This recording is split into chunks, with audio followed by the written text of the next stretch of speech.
భద్రాద్రి కొత్తగూడెం జిల్లా పినపాక మండలం అమరారం గ్రామానికి చెందిన బడిస పాపారావు ఇంటిని బురద నీరు పట్టేసింది. వర్షపు నీరు బయటికి పోవడానికి ఎలాంటి మార్గం లేకపోవడంతో ఆ బురద నీరు నిల్వ ఉంటుంది. పూరి గుడిసె వేసుకుని జీవనం వెల్లదిస్తున్న మాకు ఈ వరద నీరు యమగండంగా తయారైందని రోధిస్తూ తెలిపారు. 20 రోజుల నుండి మా కుటుంబం ఆ బురద నీరులోనే ఉంటున్న గ్రామ పంచాయతీ అధికారులు కానీ ఐటీడీఏ అధికారులు కానీ పట్టించుకోవడం లేదని బడిస పాపారావు కుటుంబ సభ్యులు రోధిస్తూ తెలిపారు.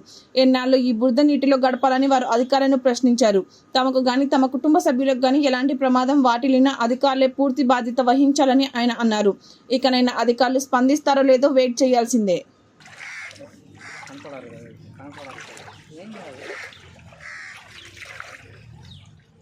కరెంట్ కనెక్షన్ తీసేసిరు అదేంది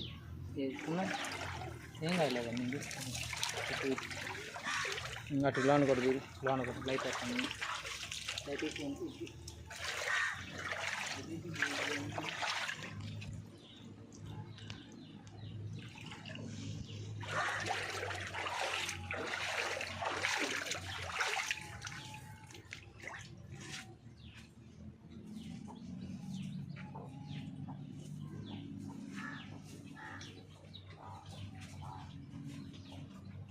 ఒక 2 గుంటలు